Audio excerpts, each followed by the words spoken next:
fellow indie authors. Welcome to this week's episode of the Indie Author Biz Guide podcast. This is the second episode of our Financial Basics for Authors series. And in this episode, I talk about the two different ways to account for your business activity, cash basis or accrual basis. I explain what each one is and which one is best for an indie author business.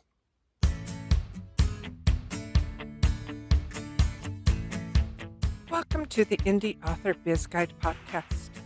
I'm Tora Moon, genre-bending fantasy and sci-fi author, indie business author, and entrepreneur. Here we talk about the business of self-publishing, or as I prefer to call it, indie publishing. As an indie author, you have entered the wonderful world of entrepreneurship. On this show, I guide you through the rocky waters of the indie publishing industry. I share business basics and principles you can apply to your author business, and really any business. Other indie authors share their experiences and expertise to give you insight in your career and build your business. You can download your free indie author business checklist, find additional resources in the show notes at indieauthorbizguide.com. And now, here's today's episode. Cash, accrual, what the heck are those? Accounting has two methods to count for transactions, cash basis and accrual basis. And the main difference between the two is the difference in timing. They still record your income and your expenses, but it's when those income and expenses are recorded that makes a big difference. In some businesses, it doesn't matter whether you use cash or accrual basis because you're getting your money the same month that you sell it. However, that is not the case for the publishing industry. Unless you are selling directly on your website, then you are rarely getting money in the same month that you made the sale. And that is going to make a big difference in how you account for your sales and how you make business decisions on your sales. For the cash basis, that means that you are recording all of your transaction based on when your cash goes out or when your cash comes in. Kind of easy. For an example of this, most people keep track of their money, their personal money, on a cash basis. They know when their paycheck comes in and they pay their bills. They're looking at their bank account or their check register, or if you're a nerd like I am, you do your accounting on QuickBooks. But you're keeping track of when your paycheck comes in and when you pay your bills. Well, quite often you didn't make or earn the money that you received on your paycheck in the same month that you received it.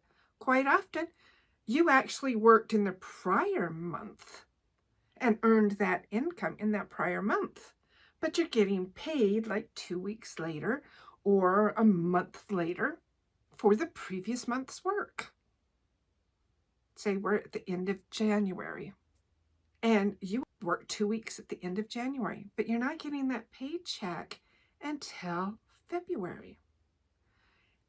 Cash basis doesn't matter. You're just going to record that you received that in February. If you are in a retail business, it doesn't matter because you're receiving the cash when you make the sale concurrently. You go to your favorite store. You go to Joann's or Michael's or Barnes & Noble, and you buy a book or you buy some fabric or whatever.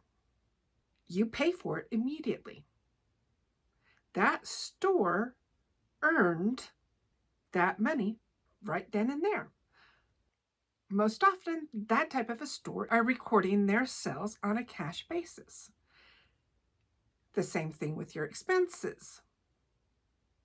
For your personal expenses, you're paying your utility bill and you're counting that you paid it in February. Well, when you look at your utility bill, that's actually for the electricity that you used in January. Hopefully this is giving you an idea of there's a timing difference between when you actually earn the money or incurred the expense and when you pay it. In cash basis, you don't care about that. You just care about booking it and recording it when you receive it or when you pay it.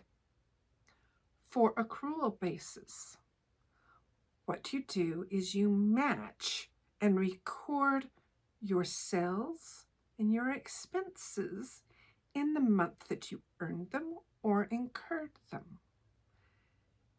And that sounds kind of complicated, but really it isn't, especially if you use an accounting software system.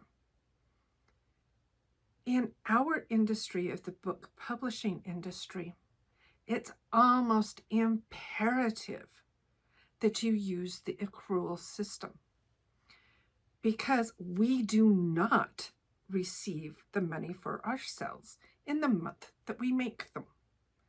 All of the platforms, if we're using Amazon or Kobo, Ingram Spark, Draft to Digital, all of them pay 60 days after the sale.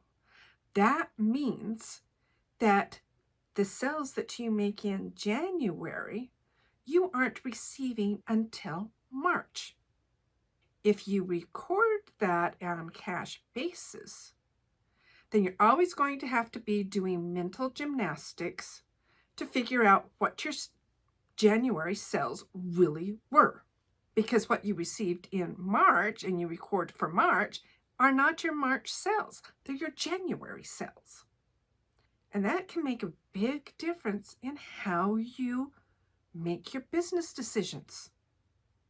When you record a sale on a cash basis, your entry, if you want to know the technical accounting entries, is you, on one side, you record it to your sales, and the corresponding balancing side is cash.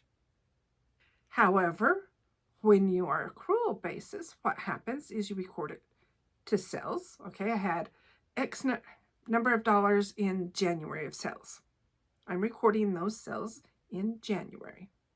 But I haven't received that cash yet, so I can't record it to cash. So the other side of that entry is accounts receivable. Because Amazon, Kobo, Draft to Digital, whatever platform that you made that sale on, owes you that money. So you have a receivable. When you receive that money, then you take it out of your receivable and put it into your cash. Not really difficult if you're using an accounting system. For expenses, quite often we incur expenses, but we don't pay them immediately. An example for expenses is you book an editor. They send you an invoice. They may give you 30 days to pay on that invoice. On a cash basis system, you would record that expense the day that you pay the invoice. So I got the invoice on February 1st. I'm not paying it till March 5th. I would record on cash basis that editing expense in March when I paid it. However, on accrual basis, that expense was actually incurred in February. So you would record it in February. And your offsetting account rather than cash is accounts payable. You owe that money to your editor. When you pay it, you take it out of accounts payable and you take it out of your cash. The accrual basis is the accounting standard. If you were trying to do your accounting under generally accepted accounting principles, in accounting terms, that's called GAAP, GAAP, you would need to do accrual basis. And the reason that it's generally accepted is because it's a better matching of your income and expenses to the period they actually apply to. In our business, if we use the cash basis, what it does is create a 60-day mismatch of our income, especially. And it may also our expenses, but mostly in our income, and that's where it makes a huge difference. If you are recording and keeping track of your sales based on when you get the cash, one of the biggest problems that it creates, it gives you false data that you're looking at. For instance, you make your sale in March, but you don't record it until May when you receive the cash. You're down the road. You're looking at planning your next year. You look at your financial statements and you go, oh, May had really good sales. Yeah, there was this blip in May. That's a good time for me to launch my new book because May had really good sales. But this is a false assumption if you've done your books on cash basis. So you do your big launch in May and it doesn't do as well as you thought it would do based on your past track records. That's because your May booking was for March. Really, you should have launched your book in March because that was your better month, not May. If you were using the accrual basis and recording your sales in the month that they occurred, you wouldn't have this problem. You'd be able to look at your sales, your trend data on your financial statements, and that's one of the reasons you have financial statements. It gives you that trend data so you can see your ups and downs and where things are over time. If you use the accrual basis, then you could look at it and go, oh, my March sales were really good. My May, I'm going to release this new book in March. And you're more likely to have a better launch because you have this data that your sales tend to do better in March than they do May. And you don't have to do any mental gymnastics of saying, oh, wait a minute. These May numbers, those really aren't May. I really didn't sell them in May. I really sold them in March. So I need to do those mental gymnastics and figure out what I need to do. No, it's a whole lot easier just to look at your trend data and not have to say, oh, that's 60 days. I've got the 60-day difference.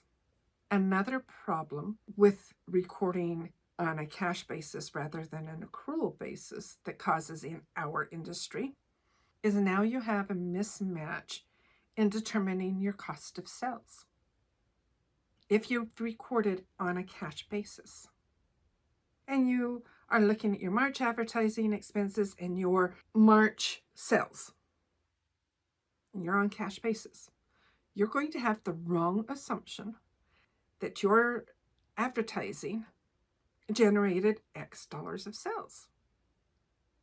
It didn't. Your March advertising is actually going to be affecting what your May sales were. You've got the 60-day difference. However, if you were booking accrual basis, you could look at your March sales and your March advertising expenses and be able to tell, oh, these expenses helped me generate X number of dollars. I have this return on investment on this advertising expense. This is not taking into account additional factors such as read-through, which your advertising is not just on your first book or the book that you're advertising, you also have a return on investment on your read-through, which other businesses don't have this kind of problem. When you're doing your accrual basis, then you're better able to match and make decisions based on the right timing. Accrual basis sounds complicated. It feels like intuitively it'd be much easier just keep track of your sales and your income on an Excel spreadsheet when you receive it, when you pay it. For most businesses, yeah, that works. For our business, not so much, because we have this mistiming of when we make the sale and when we receive the money. What you do on an accrual system is every month at the end of the month, like the first week or so in the next month, you download your monthly sales reports from wherever you've sold books. We're in the first part of February when I'm recording this. I would download my January sales reports and record those in January. Then, and because I now have a receivable, when I do my bank reconciliation in March, when I receive the cash for these sales, then I'm going to remove that amount from my accounts receivable and put it into my cash. I received that cash. My sales haven't been touched. I have the correct amount of sales that I made in January recorded in January. All accounting systems have an option for cash or accrual basis. And if you don't understand it and you want to use this system, ask an accountant to help you. It will cost you less to pay for an accountant every month than it will to make bad decisions based on erroneous data and making false assumptions. Now, I don't do accounting, so this is not a push for accounting. This is letting you know what the standard is.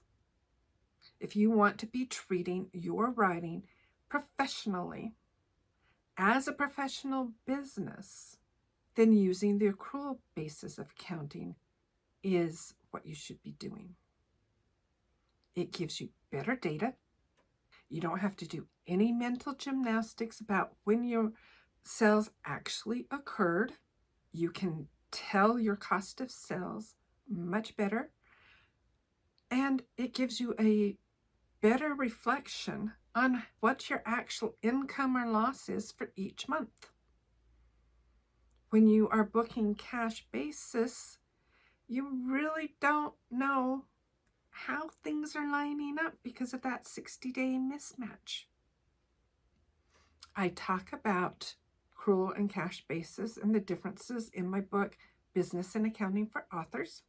So if you need more information on that, I suggest buying the book. It's available on my website in print, ebook, or audiobook. It's available on all of the platforms, or you could ask your library to order it for you. It's available in the library systems. And if you need personal help, not necessarily with accounting because I don't do accounting, but if you need personal help with setting up your business, getting your business plan put together, deciding where you're going to distribute. Even if you've been in business for a while and you don't have a plan, guess what? You're flying by the seat of your pants. That works in writing, but it can be disastrous for your business. I now offer author business coaching, which helps you look at your business. Are you set up for success in your business? Do you have your plans in place? Do you know what you're going to do? If your TikTok videos take off, do you have the foundation set so that you can handle that? That's part of what we look at in the author business coaching plan. You can find that on my website at indieauthorbizguide.com/ABC. I hope this has helped you in your business and got you to thinking, which way is really better to record my sales and my income? And am I making decisions based on false data? I hope to see you on the next episode where we continue the Financial Basics for Authors series, and we'll be talking about your income statement. And this is the statement that shows you what your income and expenses are. Hope to see you then, and I hope you have an awesome, amazing day. Thanks for listening to this episode of the Indie Author Biz Guide podcast. I hope you found value in it. You can get your free business checklist, find more information, and any downloads mentioned at indieauthorbizguide.com/podcast. Please like and subscribe and tell your indie author friends about the show. If you'd like to support the show, you can donate to Buy Me a Coffee at buymeacoffee.com/IABG. These donations help support the cost of hosting, editing, and production of the podcast. Thank you, and I hope you have an amazing day.